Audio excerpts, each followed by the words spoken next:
สบายดีทุกคนมื้อนี้ข่อยสิมาบอกว่าก่อนที่ข่อยไปสัมภาษณ์เควันวีซ่านะเอกสารนะข่อยเตรียมเอียงไปแน่และเวลาข่อยเข้าไปสัมภาษณ์สถานทูตก็เจ้าถามเอียงข่อยแน่ตามพิดข่อยก็ว่าข่อยสิบ่ได้มาเฮ็ดวิดีโอตัวนี้ต่อละใดแต่ว่ามันมีคนสนใจหลายมีคนแชร์แล้วก็มีคนคอมเมนต์วิดีโอที่ว่าข่อยเฮ็ดเกี่ยวกับวีซ่าเควันหั่นนะคลิปล่าสุดหั่นนะมันมีคนสนใจหลายข่อยก็เลยว่าโอเคข่อยสิมาตอบให้เอกสารเลยเนาะที่ว่าข่อยถือไปนํตอนที่ว่ามื้อที่ว่าข่อยไปสัมภาษณ์หั่นนะอันดับแรกเลยข่อยเอาไปนะหั่นนะแม่นรูป2x2 2ใบ DS160แล้วก็I129F แล้วก็พาสปอร์ตเล่มเก่าแล้วก็เล่มใหม่แล้วก็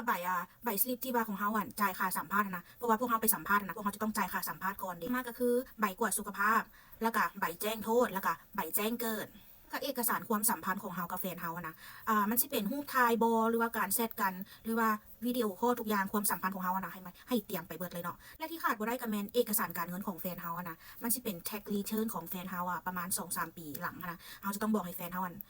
copy แล้วก็ส่งมาให้เฮานะเฮาจะต้องถือไปนำนะหรือว่าก็เจ้าสิเอิ้นว่า W2 นะแล้วก็ใบรับรองการโสดแล้วก็ฟอร์ม134อันนี้แม่นทางเบิดที่ว่าข่อยสิเตรียมไปก่อนข่อยสิเข้าไปสัมภาษณ์บัดนี้มาเข้าขั้นตอนที่ว่ามื้อที่ว่าข่อยไปสัมภาษณ์เนาะข่อยสิมาเล่าว่ามื้อที่ว่าข่อยไปสัมภาษณ์เลย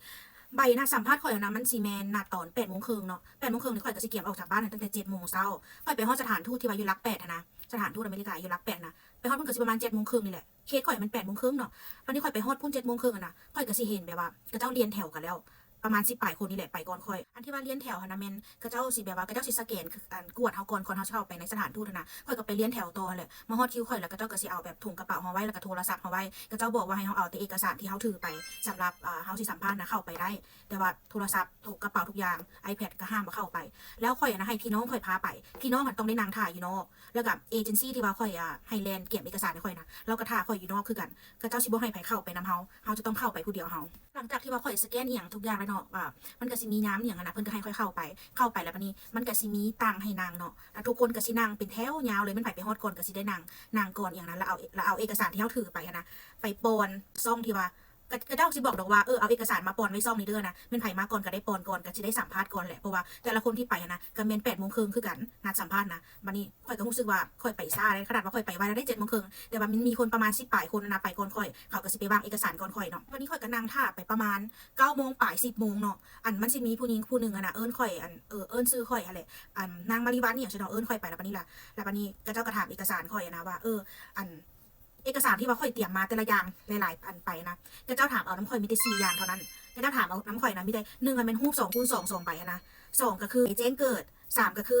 อรูปที่ว่าข่อยจัดงานมั่นนะ4แล้วก็ค่าธรรมเนียมที่ว่าข่อยจ่ายค่าสัมภาษณ์นะกระเจ้าเอาแต่4อย่างนี่แหละแล้วเอกสารที่ข่อยเตรียมไปก็หลายกระเจ้าบ่ได้ถามเบิ่งข่อยคิดว่ากระเจ้ามีข้อมูลเฮาอยู่คอมแล้วเรียบร้อยแล้วกระเจ้าบ่จำเป็นจะต้องมากวดเบิ่งอีกนะเพราะว่าก่อนที่เฮาสิเข้ามาสัมภาษณ์นะเฮาจะต้องได้ป้อนข้อมูลเฮาแต่ละอย่างนะเข้าไปหาสถานทูตเบิดละเด้เพราะบัดนี้เนาะแต่ละคนก็สัมภาษณ์ไปก็มันก็มีคนผ่านแล้วก็คนบ่ผ่านอย่างนะมันสิมีคนที่สัมภาษณ์นะมันสิมีคนลาวแล้วก็คนอเมริกาเนาะคนลาวสิมีประมาณ4ซ่องที่ว่าสัมภาษณ์แล้วคนอเมริกัน2ซ่องข่อยก็ฟังว่ากระเจ้าถามอีหยังแน่อย่างนะแล้วบัดนี้ข่อยก็ขึ้นในใจได้ว่าขอให้ถือคนต่างประเทศเด้อเพราะว่าคนต่างประเทศกระเจ้าสัมภาษณ์นะกระเจ้าว่าม่วนแล้วคนลาวที่ว่าสัมภาษณ์ข่อยเห็นเคสผ่านไปแล้วคนลาวสัมภาษณ์นะแบบเสียงเราเป็นตาย้านนะข่อยก็เลยว่าโอ้ยข่อยถือคนต่างประเทศเด้อตัวเองก็ว่าภาษาอังกฤษบ่เก่งดอกแต่ว่ากระเจ้าว่าม่วนแล้วแบบว่าข่อยก็รู้สึกว่าแบบว่าความสัมพันธ์ของเฮานะเฮาฮู้ได้ว่ามันเป็นจังได๋ข่อยก็คิดว่าข่อยก็จะต้องตอบได้นะแล้วความรู้สึกข่อยมื้อนั้นข่อยก็บ่ได้ตื่นเต้นอีหยังเลยปกติข่อยสิเป็นคนตื่นเต้นได้แปลกขนาดแบบว่ามื้อไปสัมภาษณ์นะข่อยบ่ย้านหยังเพราะว่าข่อยก็รู้สึกว่าข่อยเอาข้อมูลไปครบถ้วนนะแบบเฮาก็พบความมั่นใจไปเต็มร้อยนะเฮาก็เลยว่าบ่ตื่นเต้นแล้วบัดนี้ฮอดทีข่อยสัมภาษณ์นะก็เป็นคนต่างประเทศแท้ๆเป็นคนอเมริกานะเป็นผู้หญิงมาสัมภาษณ์ข่อยขอให้ถูกปองผู้นี้แหละแล้วเว้าม่วนข่อยก็ถูกปองแล้วสัมภาษณ์ตอนนี้ก็ฮอดทีข่อยเข้าไปสัมภาษณ์เนาะผู้นั้นหันก็เอิ้นข่อยไปนะผู้หญิงผู้นั้นนะเอิ้นข่อยไปแล้วบัดนี้แล้วก็เราก็มีแต่บอกข่อยว่าบ่ให้ข่อยสาบานอีหยังนะสาบานว่าข่อยสิเว้าแต่ความจริงแล้วเราก็ให้ข่อยนะสแกนนิ้วมือเบื้องขวาแล้วก็เบื้องซ้ายโอเคหลังจากที่ข่อยสแกนแล้วเนาะคำถามแรกเราก็ถามข่อยเลยว่าแฟนเจ้าซื้อหยังบ่สิเนาะข่อยก็ตอบไปว่าแฟนข่อยซื้อหันซื้อนี่นะบัดนี้เราก็ถามว่าพวกเจ้าฮู้จักกันได้จังได๋ข่อยก็เลยตอบไปว่าน้าสาวข่อยเป็นคนติดต่อให้อีหยังนะแล้วเราก็ถามว่าเคยเห็นหน้ากันแล้วบ่สิแหละข่อยก็ว่าเคยเห็นแล้วเนาะแฟนข่อยก็มาหาข่อยแล้วก็พวกเฮาก็ได้ทำการมั่นกันอีหยังสินะถามว่าแฟนเจ้าเฮ็ดเวียกหยังข่อยก็ตอบไปแล้วเราก็ถามว่าเป็นหยังเจ้าคือมักผู้ชายคนนี้ว่าสิแหละ แล้วถามคำถามข่อยตัวนี้นะข่อยก็น้ำตาไหลแล้วข่อยก็ตอบไปเลยว่าเป็นอย่างข่อยคือฮักเราตอนนั้นทั้งสิ้นอย่างนั้นเราเป็นอันฮักแรกของข่อยเป็นแฟนคนแรกของข่อยบอกอย่างข่อยตอบไปแล้วข่อยก็ให้ไปนำคำถามตัวนี้ข่อยก็บ่ฮู้ว่าเป็นอย่างแล้วบัดนี้อ่ะคำถามสุดท้ายนะเรามาถามข่อยว่าแฟนเจ้ามีสัตว์เลี้ยงบ่แฟนเจ้ามีแมวบ่สิแหละแล้วมันไปเห็นแมวแฟนข่อยที่ว่าข่อยน่ะเอารูปภาพให้เราเบิ่งแล้วเราเห็นแมวหั่นน่ะอยู่รูปภาพนั้นเราก็เลยถามข่อยว่าแฟนข่อยมีแมวแฟนข่อยมีแมว2ตัวซื้อหั่นซื้อนี่สินะแล้วเราก็ยิ้มแย้มน้ำข่อยแล้วเราก็ข่อยก็มีแมวคือกันอีหยังสินะนี่นะเราก็สิมาถามข่อยประมาณ4คำถามเนาะเกี่ยวกับแบบว่าข่อยเคยเฮ็ดแบบสิ่งที่ผิดกฎหมายบ่เลยว่าเกี่ยวกับแบบว่าคอมมิวนิสต์บ่อีหยังนะข่อยก็บ่เข้าใจคำถามข่อยก็บอกเลยว่าข่อยบ่เข้าใจคำถามเนาะแล้วปานนี้ก็เราก็ว่าบ่เป็นหยังแล้วเราก็ไปเอิ้นคนลาวน่ะมาแปลให้ข่อยแล้วคนลาวก็มาแปลข่อยก็มีแต่ตอบว่าno ข่อยบ่เคยแล้วปานนี้เราก็มีแต่ว่าcongratulation เด้อว่าสิแหละเจ้าผ่านว่าสิแหละข่อยก็ตกใจข่อยก็เลยว่าฮะข่อยก็สิแหละเท่วะข่อยก็ว่าสิเนาะภาษาอังกฤษก็ว่า really ข่อยก็ว่าสิแหละเนาะข่อยก็ดีใจแท้ว่าข่อยก็ว่าthank you so much สิแหละแล้วข่อยก็ให้เท่ว่าแล้วบัดนี้นะข่อยก็เฮ็ดหยังบ่ถูกแล้วเราขนาดก็เลยแบบว่าน้ำตายิ้มก้นข่อยแล้วเราก็ย่างไปเอาทิชชู่ไม่ข่อยแล้วแล้วเราเอาทิชชู่ไปข่อยแล้วข่อยก็ว่าthank you อย่างนั้นนะแล้วไปแล้วเราก็บอกว่ามื้อนั้นมื้อนี้เด้ออย่างนะสิบอกให้เข้ามาเอาวีซ่าอีหยังสินะข่อยเห็นโคตรจะเข้าไปโดดกอดเราเลยเพราะว่าตัวเองดีใจนะเพราะว่าข่อยก็เคยมีประสบการณ์ที่แบบว่า15 ปีที่แล้วนะข่อยไปสัมภาษณ์3 เทื่อข่อยไปสัมภาษณ์แบบว่าแม่ข่อยมาแล้วนะข่อยไปนะไปสัมภาษณ์เทื่อใดก็แบบว่าบ่ผ่าน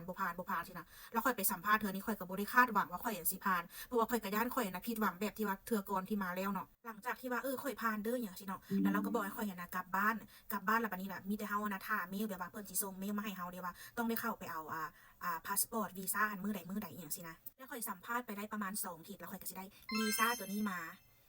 โอเคสำหรับเคสของข่อยประสบการณ์ของข่อยที่ผ่านมาข่อยก็เราจื้อแน่บ่จื้อแน่หั่นแหละเนาะข่อยก็มาเล่าให้สู่ฟังมีแต่ว่าถ้าแม่นไผมีคำถามอีหยังอยากสิถามเพิ่มเติมก็มีแต่ว่าคอมเมนต์ไว้โลดคอมเมนต์ไว้แล้วข่อยถ้าข่อยตอบได้ข่อยก็สิมาตอบให้อะไรที่ว่าข่อยฮู้หันนะว่าคลิปนี้มันอาจสิเป็นประโยชน์ให้กับคนหลายๆคนที่ว่ากำลังแล่น K1 วีซ่าเด้อใครกำลังแล่นอยู่ก็ขอให้สัมภาษณ์ผ่านเด้อทุกคนสำหรับมื้อนี้ขอบใจทุกคนเด้อที่ว่าเข้ามาเบิ่งคลิปวิดีโอข่อยบ๊ายบายเจอกันคลิปใหม่มีอีหยังสิมาเล่าสู่ฟังเด้อ